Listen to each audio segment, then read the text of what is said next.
Okay. Ready, Cindy? Good morning. Welcome to today's workshop, 10 ways to diffuse conflict in workplace communication. Our facilitator today is Rosemary Ravinal. I'm going to share more about her background. But before I want to share, because I imagine that today we have some members from IERG and we have also some guests. So I want to share a bit more about IERG, sharing about the organization, some past events, and also give you a glimpse of future events. So here about IERG Florida, we are a group of around 100 multicultural international executives who are coming really from all over the world, Latin America, Mexico, Brazil, Colombia, the Caribbean island, Jamaica, but also Europe, Sweden, Asia, India. We have also in Europe, Spain, we have the US. Really, we are like a multicultural group of executives and also coming from different industries. So this is a great opportunity for you to expand your contact, develop new professional relationships who might lead to new business opportunities. I want to give you a glimpse of past events. So this was our last event in Florida, where we have a group of consultants from FIU, the SBDC group, sharing how they can help business owners scale their business. We have I think it's the latest chapter from IERG in Washington, who is growing really fast. So some photo of one of their events. This was the previous event where we talk about quantum computing with Dr. Nicolas Zinoremas, the Vice Provost of Research, and that's at the University of Miami. Another meeting from Washington, D.C., IERG, about Europe and the state of Europe and business environment. Another meeting from Florida, where we received the former ambassador, Donna Irinak, and that was moderated by one of our members, Adriana Machado. And it was all about doing the politics of doing business in today's Latin America. Another meeting in Florida with at the embassy of the Consul General of Mexico at the Cultural Institute in Miami. An upcoming online meeting, so all of us who are part of IERG, and I think also our guest can join us, is the Changing American Landscape 2024 and beyond, where we have a thought leader, transporter, pollster, and author, John Zogby, to lead this amazing discussion. You can see it, but I will recommend maybe to go to our website. We have an upcoming in-person event on September 17 here in Miami. Then we will have another one in October 16, and then in November 18 about our in-person events, and like the one in Texas, some online workshop too. A bit about myself, so we could go directly into the content today. I'm a former tech executive, former HP executive. I've been running a strategy and leadership company for now 8 years, and it's all about supercharging leadership effectiveness and helping leaders drive business transformation without killing themselves in the process. So I do coaching, speaking, training, and consulting, and I've been living in 5 countries and 3 continents, so I bring a global perspective to local challenges. Our facilitator today is Rosemary Ravinal. She's a TEDx speaker and executive speaker coach who works with high-profile leaders to fulfill their fullest potential when they speak. She's recognized as America's premier bilingual public speaking coach, and after decades as a corporate spokesperson and media personality in the US, Hispanic, and Latin America, she's a sought-after speaker on business communications, effectiveness, and persuasive presentation. Rosemary is a former international media executive and broadcaster who transitioned to her first love, public speaking and transforming lives. And in 2019, she left the role as Vice President of Public Relations at Television Univision Network, the world's largest Spanish language media company, to establish a consulting practice. Earlier, Rosemary was a senior corporate communication leader and spokesperson for Fortune 100 companies, nonprofit organizations and agencies in New York and South Florida. She was the first Hispanic contributing news analyst for MSNBC and hosted numerous award-winning radio and TV shows. So as you can see, with Rosemary, we have a top-notch expert in communication to lead us today in the 5 ways to diffuse conflict in workplace communication. So we're going to start right away, Rosemary. Before introducing Rosemary, the format today is going to be highly interactive. So I'm going to ask some questions to Rosemary, but also feel free to either raise your digital hand, ask some question in the chat, or unmute yourself and ask directly some question. The idea with Rosemary is to cover 5 major topics. So at each topic, even if we will have the formal Q&A, but feel free to interact with us because this is really a conversation. There is not a lot of PowerPoints, so feel free to ask and give your comment. So Rosemary, let's start directly into the topic. Wonderful. Great. I was going to ask you to see who's in the room, and thank you to all of you who have joined us with your video turned on. This is, as Cindy just said, very interactive. This is defined as a conversation. So we welcome your comments and your questions. So Cindy, take it away. Yes. So first question, how can we transform conflict into something positive? Yes. Well, when you hear the word conflict, when you hear the word disagreement, you think it's something negative, right? And it's perceived to be something that we run away from because none of us enjoys being disliked, right? None of us enjoys being criticized. And there's one thing that most human beings love, and it's being recognized, being right. I'm sure all of us here have experienced the gratification when, even if it's in your home with your spouse, with your partner, with a friend, I was right.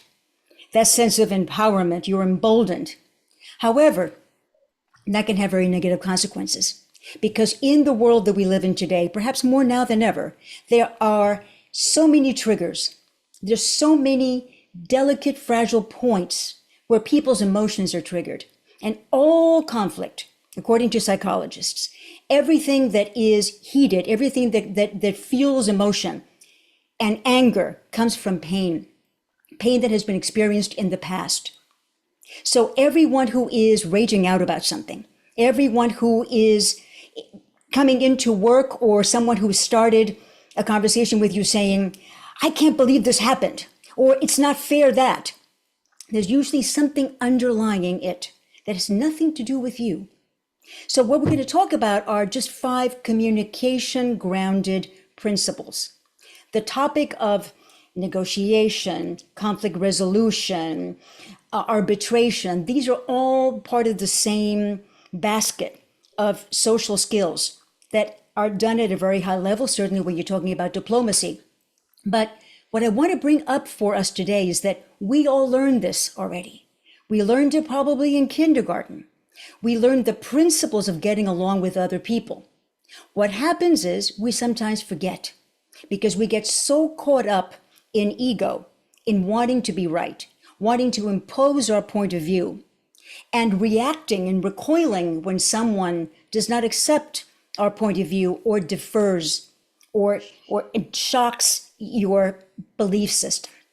So these are 5 grounded communication strategies that, again, we already know, but sometimes the most effective way of dealing with our situation in interacting with clients, colleagues, neighbors, friends, family, is to already pull from our repertoire what we already know, but sometimes we forget. And Cindy, an important thing is the timing of this meeting couldn't be better because I'm sure that everyone here has had something to do or say or has read something or has seen social media in abundance about the events of the debate on Tuesday night. And so that plus a multitude of other issues that maybe are outside of the US, they have to do with other conflicts around the world, with other social issues that are really pressing on each of us because of the work that we do and the places that we come from. So it is something that we as business leaders need to understand how we can only control our thoughts. We cannot force people to believe in a certain way. Let me say that again. We cannot change people's minds, and we cannot force people to our point of view. That's where we're going to lose. Cindy, do you have another question on that? Because I wanted to get into, actually, I wanted to show, Ruth Bader Ginsburg has a famous quote, and I'll share her lovely, intense image, which is, if you can see it, right? You can disagree without being disagreeable. And that is fundamentally, I think, what we all want to strive for. The sense of we can all get along, we can all find that middle ground. And it's finding that neutral middle ground where we can all come together and meet in our common interests.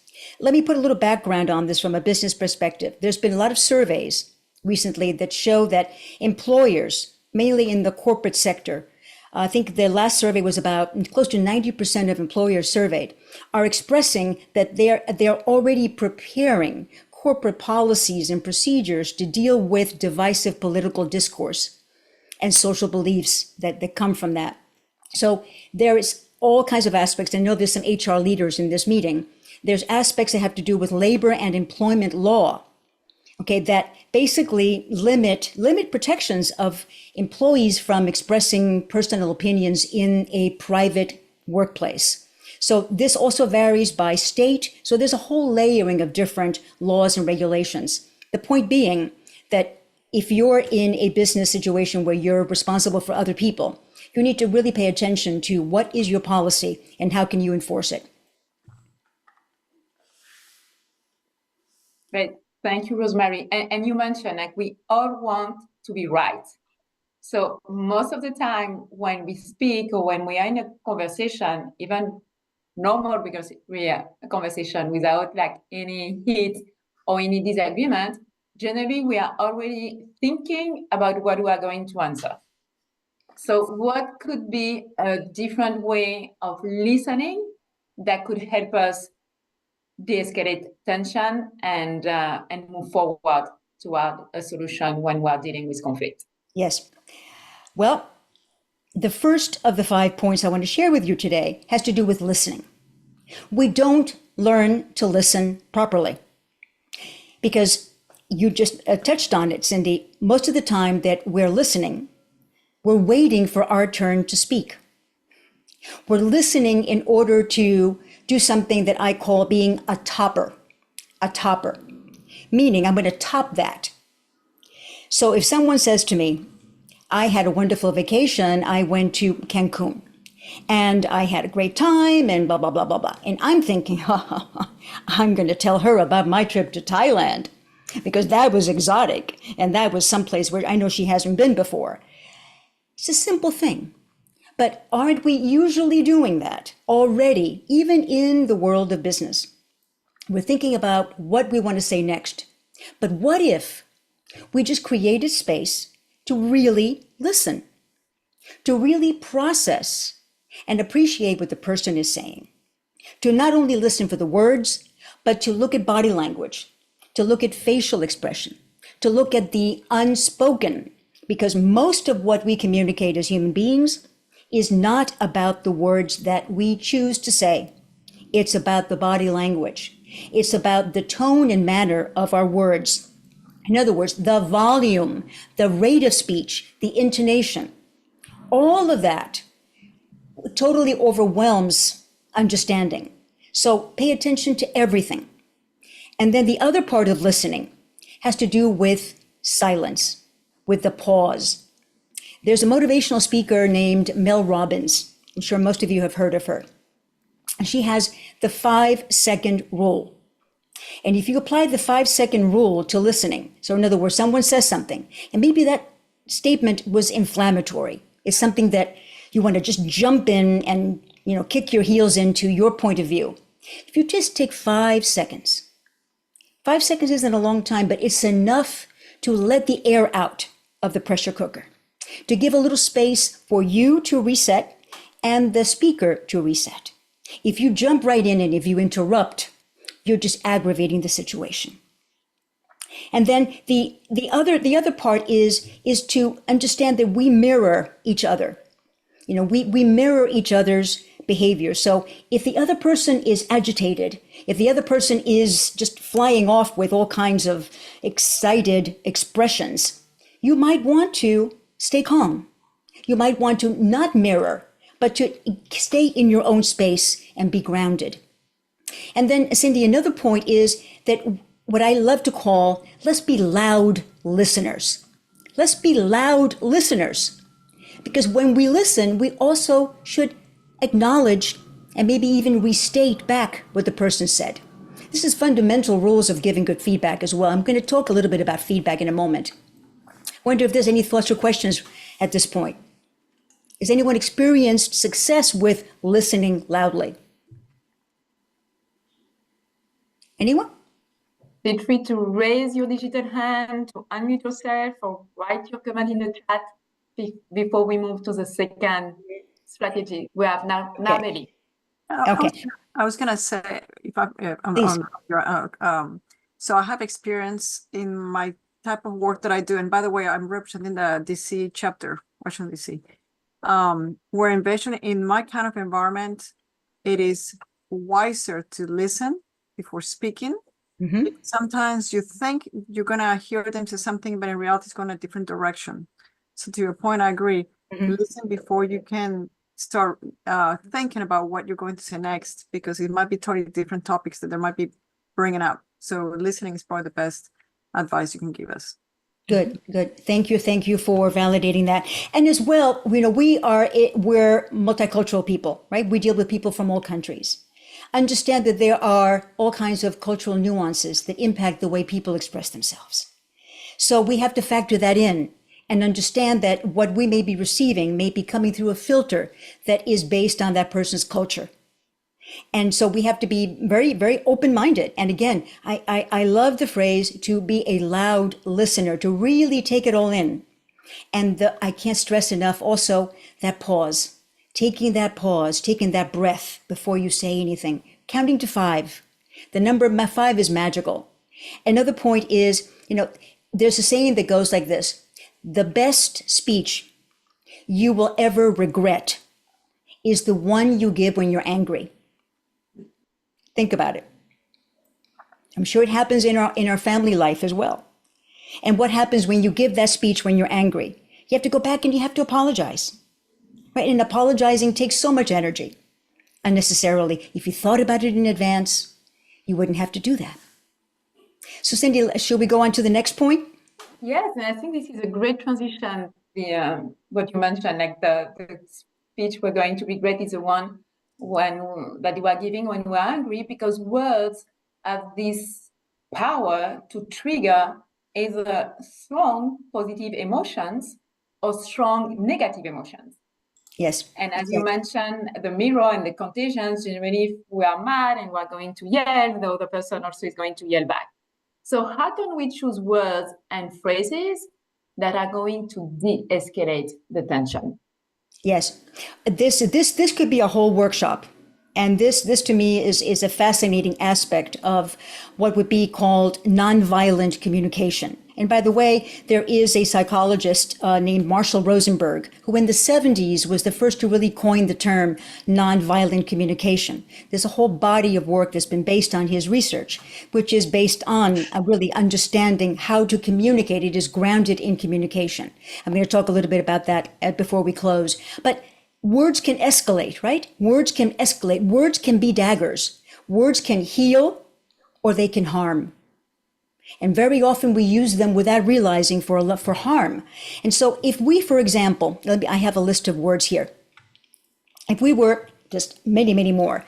And if you, for example, choose words, and how many of us say always? You always late. Or you never remember my birthday. That's very, very incriminating, right? It's attacking. Nothing is never and nothing is always. There's always exceptions. So if we use the word always, it is just a fact that it is putting someone in a box that they can't get out of. So watch, always, and never. Also the words, hey, calm down, Cindy. Calm down, calm down. Don't get so excited. Calm down. It's like, I am negating your emotions.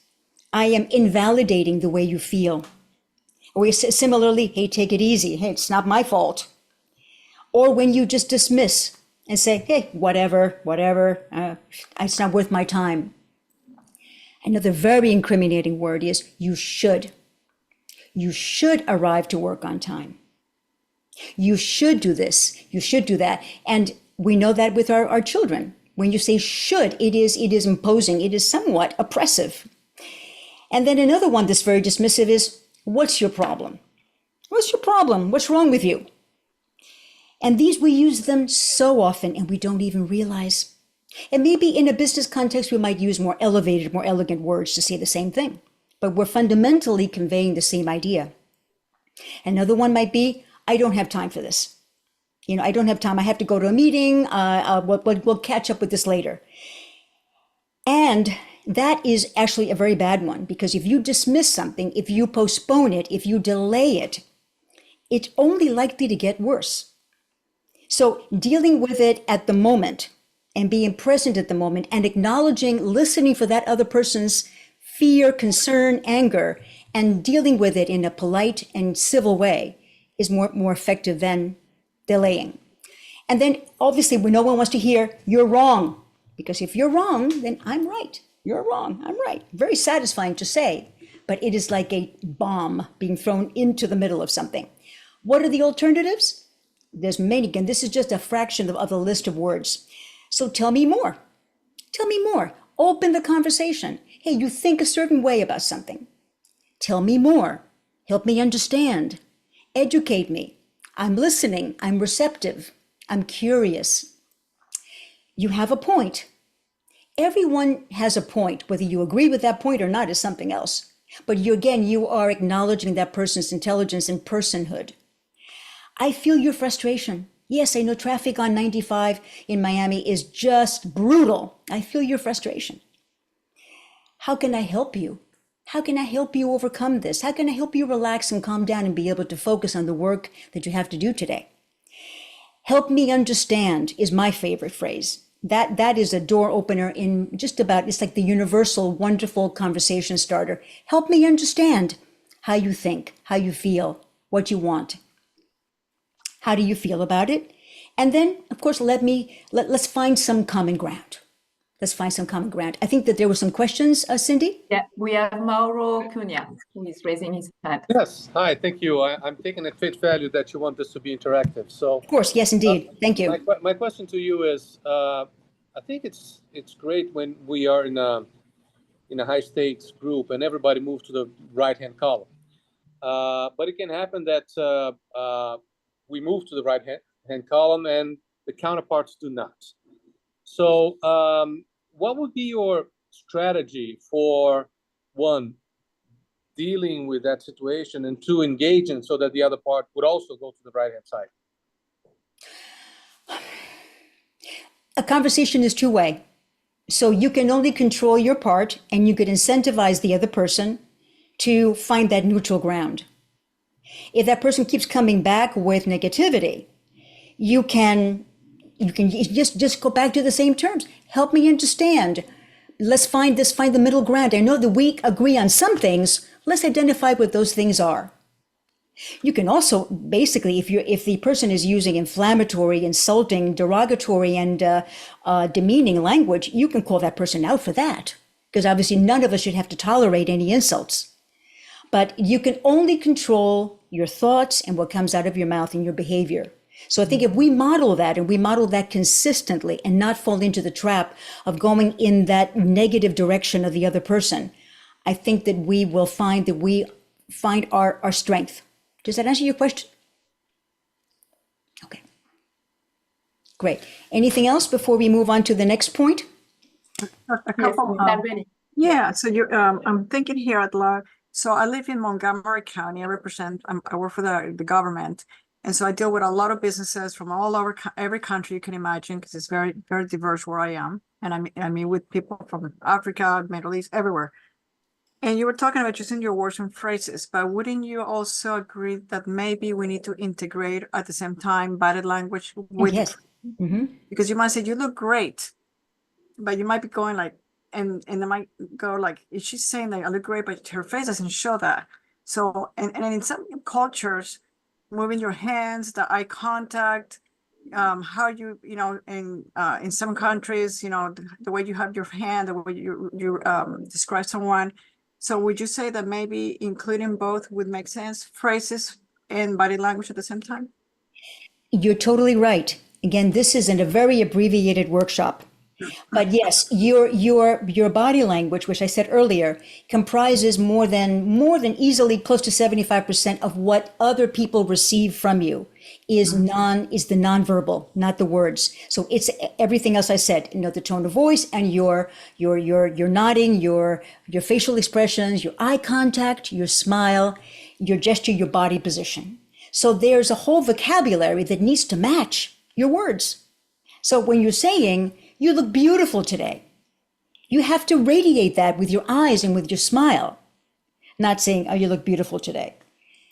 So you have to be congruent. It has to be a congruence and a consistency, because otherwise what happens? We're going into the dark side. We're into the danger zone of trust. If we lose trust and we lose authenticity, and we start to have people question our integrity and our truthfulness, then we're in a bad place. We can never sacrifice that. So we need to be consistent with our actions and our words, and certainly everything that we emote within a cultural context needs to be aligned. So it's a very good point. Thank you. Do we have additional comments or questions? No? So let's go to the third strategy. You opened the workshop by mentioning, which is a reality. We all want to be right.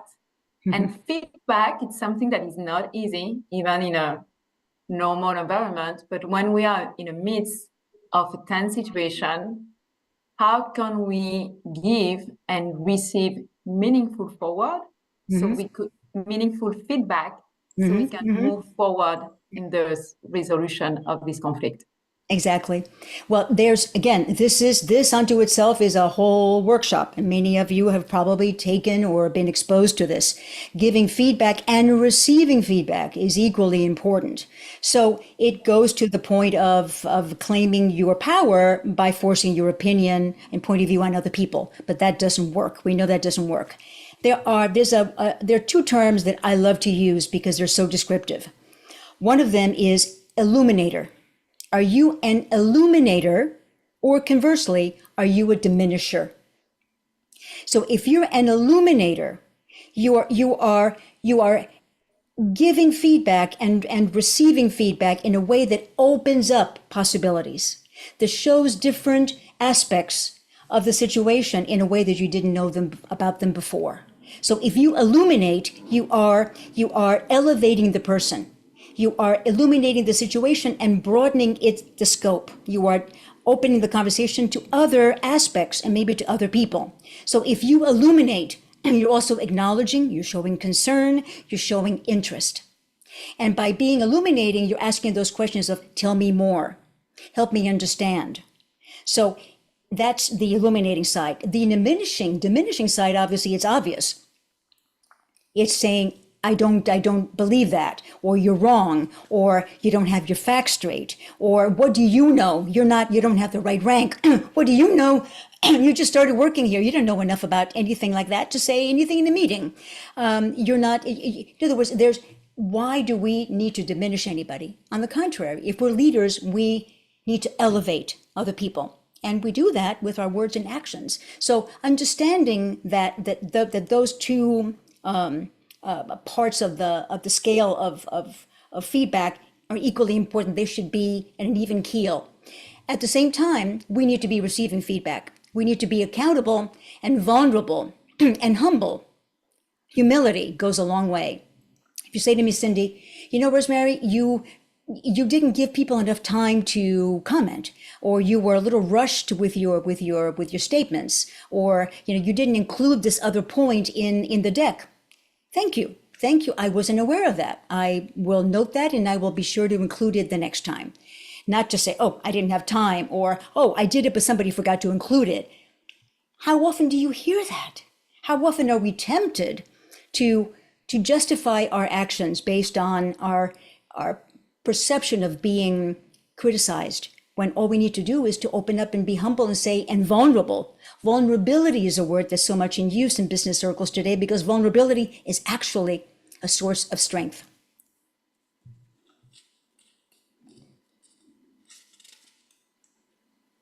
Thank you. Do we have any comment or question regarding receiving and giving meaningful feedback before we move to I'm the gonna fourth? interrupt you, if that's okay. Any advice on giving any feedback for those that are maybe not willing to take it?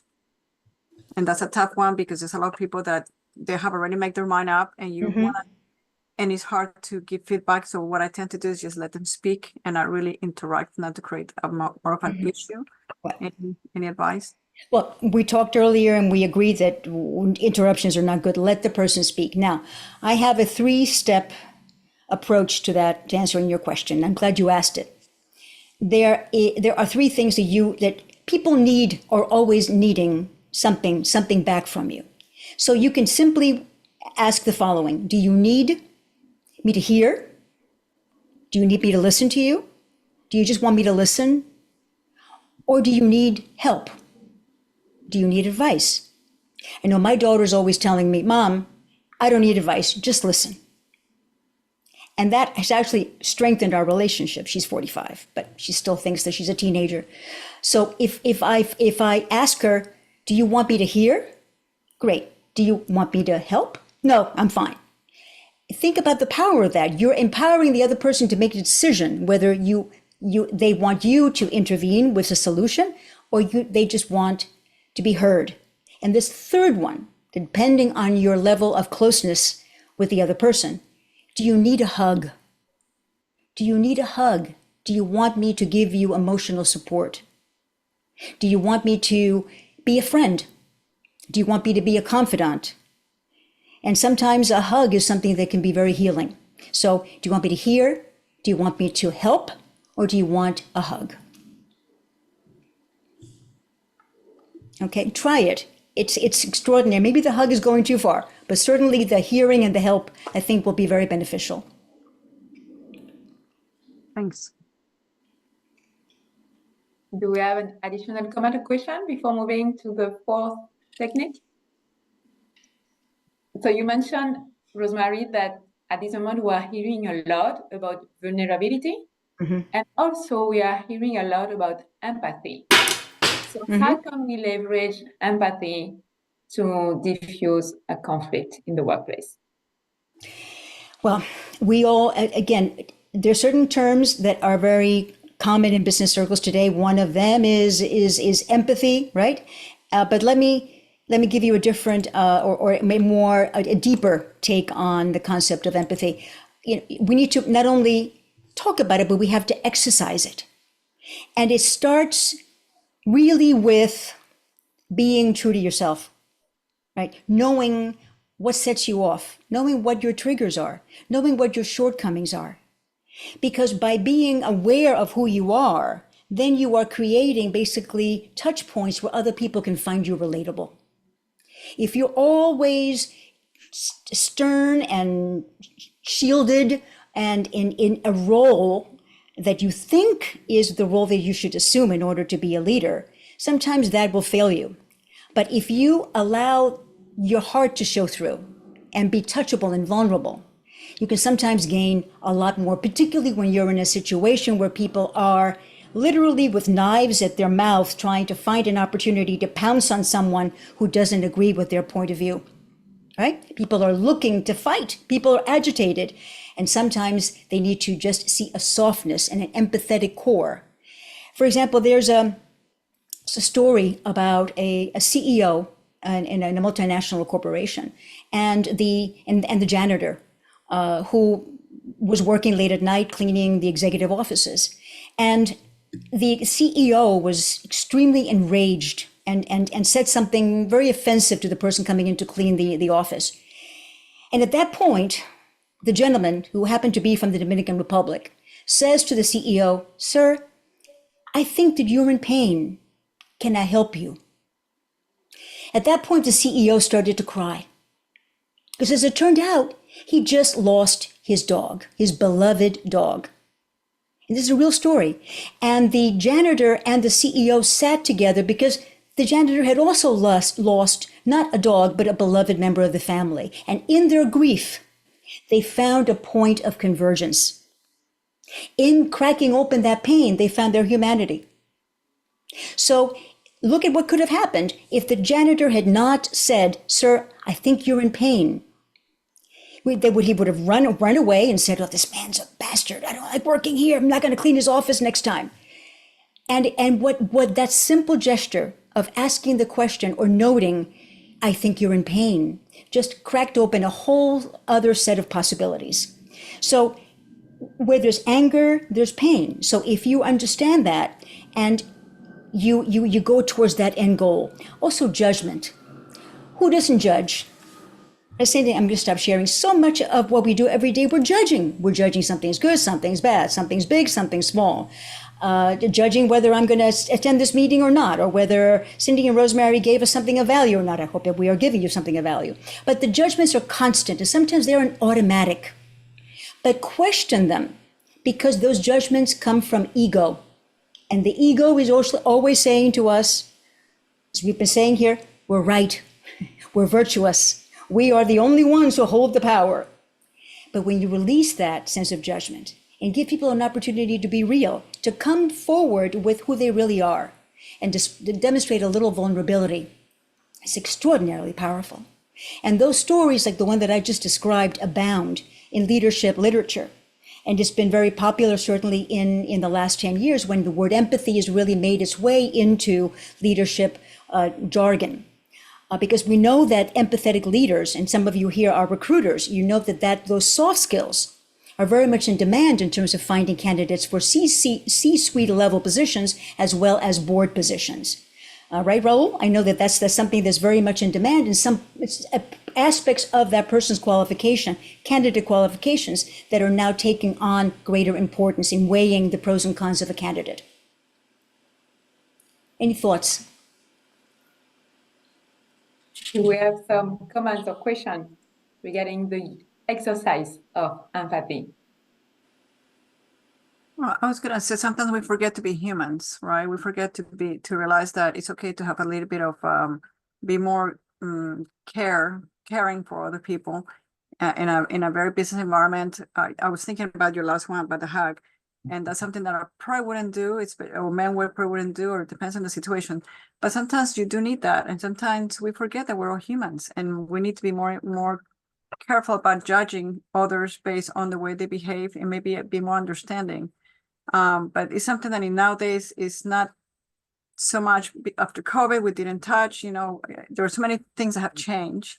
And now we need to realize that we're still all about the same, in the sense of I was talking to a good friend of mine from a business. She came and she said, "Narbelli, we forget sometimes that people have all kind of things going behind their background. We don't know what's happening in their personal lives. And so sometimes they behave in a certain way because of what's happening in their personal lives sometimes. And we forget that. So it's something to keep always in mind." Right. I'm sure that all of you have stories here, and I like to tell stories about pets, because pets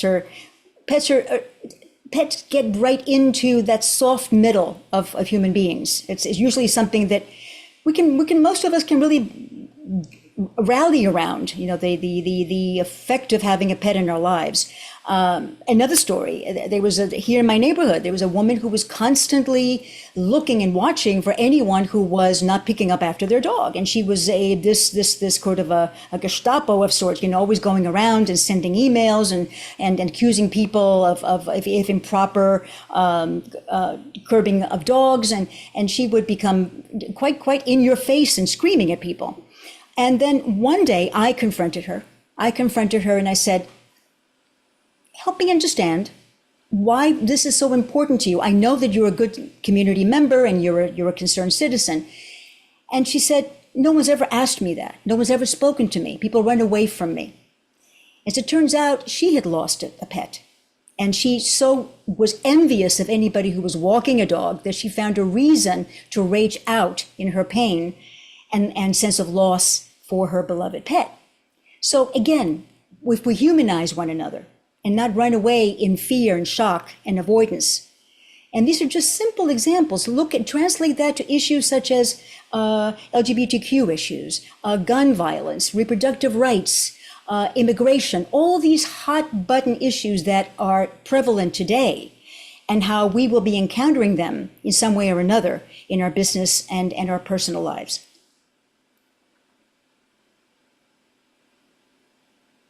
Great. Thank you, Nabeli. Thank you, Rosemary. Well, coming to almost to the end of our time together, we went over 4 techniques. So what is the fifth technique you want to leave us today? Considering that we started with the concept that really we cannot change someone else, we can control our own reaction and emotion. So what could be a technique to move forward and to bring everybody together when we are dealing with conflict? Sure. I mean, the last one is, because I want to show, because it's a really nice slide. And by the way, climate change can also be a hot button issue, right? We have shared values. We all have common goals. Think about right now, well, those of you who live in Florida have, in one way or another, had some difficult times with storms and hurricanes, right? And what happens when your community, your block, your town is affected? People huddle, people come to the rescue, people bring water, people bring batteries, people bring generators, people help people who are in flooded homes go to dry ground. It happens. It's wonderful. It's human. People help each other. If we take those moments of real humanity and community and we translate them into everyday, what happens very often is that we only experience that when we're in danger, when there's a disaster. But if we try to bring those same principles into practice every day, imagine how much better we would be. So, I mean, it's in us already to relate to one another in that way. And sometimes it takes a major event happening, a disaster, like the people in Louisiana right now who have gone through a major storm. That usually brings people into a common plane. But at the same time, celebrate successes, celebrate what other people have achieved, celebrate who others are, be observant, be curious. The empathy and the sense of common values has to do with really looking at and not being afraid to pay a compliment to a perfect stranger. All of you do a lot of travel. And I'm sure that all of you had at some point or another established some really meaningful conversation, possibly even long-term relationships, client opportunities, business deals from people who sat next to you on a plane, right?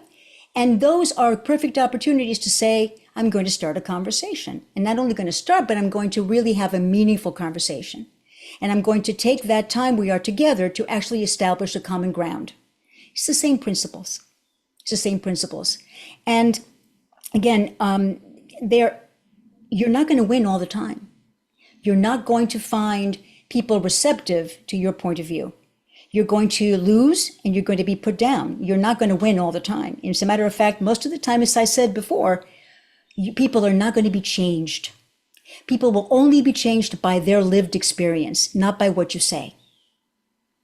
So it's important as leaders to model the behavior that you want to achieve, right? The famous Gandhi quote, be the change that you want to achieve in the world, be the change that you want to see in the world. And it starts with us as leaders, with that self-awareness, with understanding of who we are and what we model, what we bring to the world in our thoughts, our actions, and the way we respond to people.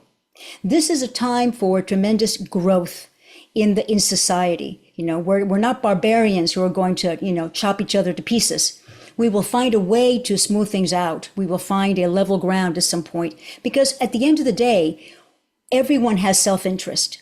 And that self-interest has to do with survival, with well-being, with opportunity, with having our place in the world. Those are the Maslow hierarchy of needs, right? We all need to eat, we need to procreate, but we also need to have safety and to have our place in the world and to be important, to be respected, to be relevant. And so if we look at those common basic needs, then we have a place to start a conversation.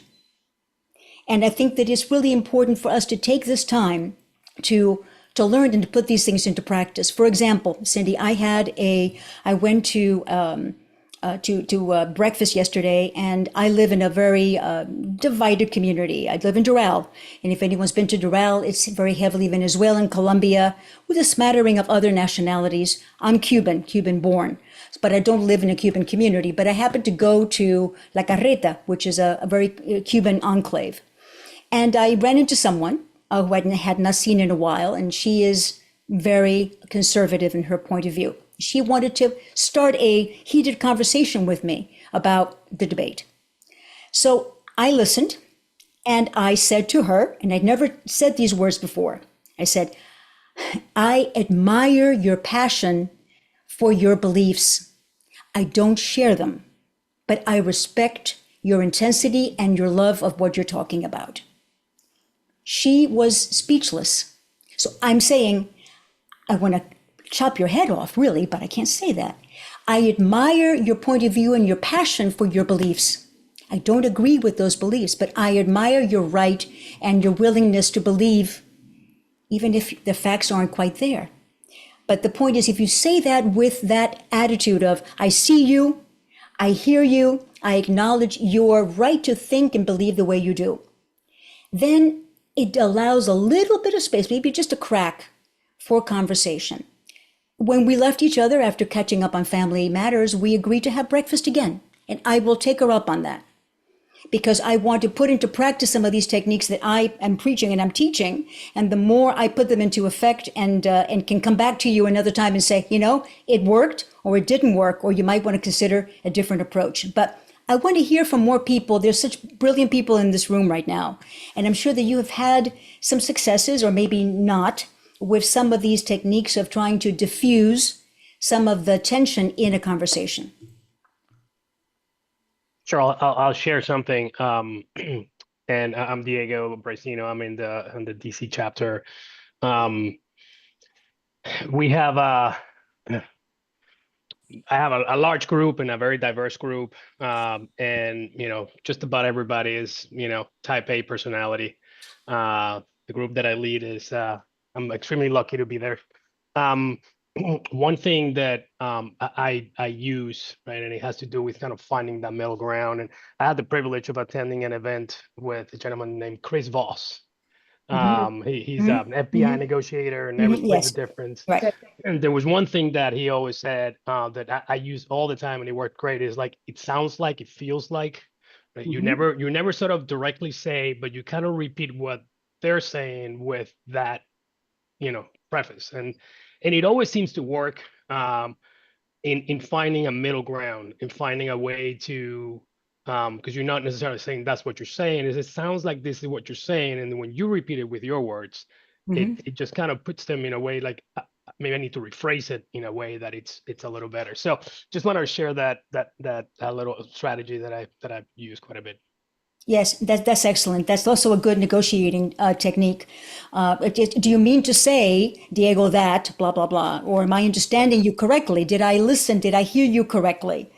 And so, yes, it's always that rephrasing, paraphrasing what the other has said is another way of validating and acknowledging and doing some good, loud listening at the same time. Yes. In closing, I want to give you two. Yeah, Mauro has a Mauro, question. yes, please. So I wanted to use the opportunity to ask another question. Studies show that minorities in groups need to speak louder, speak more, and be more assertive to be heard. That is also true for those that may represent a dissenting view.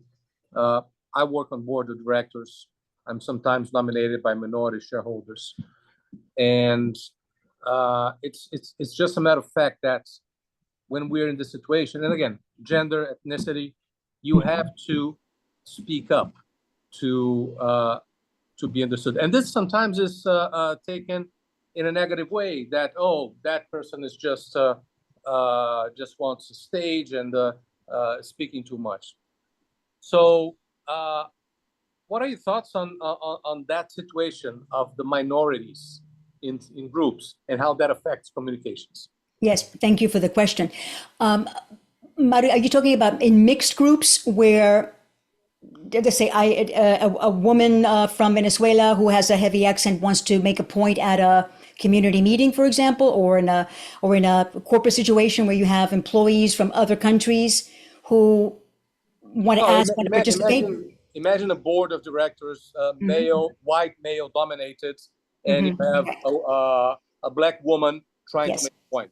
Sure, very good. Yes, gender communication is a big topic, big topic, and it has to do with, first of all, the woman. It's the onus is more on the woman to speak up and to speak up clearly, intelligently, with conviction, and without apology, without hedging. So you don't have to be loud. You don't have to be forceful. Sometimes just the opposite will work well. But make sure that you do not leave that meeting without speaking.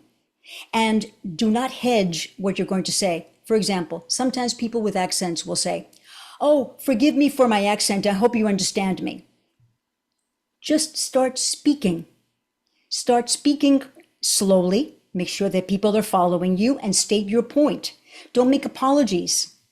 So it's about self-awareness and also knowing that you will claim that space over time as you exercise your authority, your knowledge, and your talent. So it's important for everyone to speak up. I tell my clients, particularly the younger professionals, never leave a meeting where there's opportunity to speak without having said something, even if it's acknowledging someone else's idea or congratulating someone for an accomplishment. Make sure your voice is heard, that you matter, because otherwise it's as if you'd never been there in the first place. Good advice. Thank you. Okay, wonderful.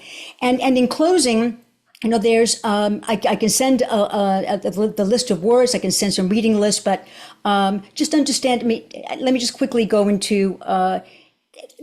Dr. Rosenberg had a metaphor of two animals in the conflict landscape. One is the giraffe. Giraffe is the noble, non-judgmental, kind, eating leaves, very, very lovely, very soft. The giraffe is that ideal benevolent, compassionate character. The jackal, otherwise known as a wolf, is the opposite. It's aggressive, it's destructive, it is critical, it's judgmental. So he has these two personas. Are you a giraffe or are you a jackal?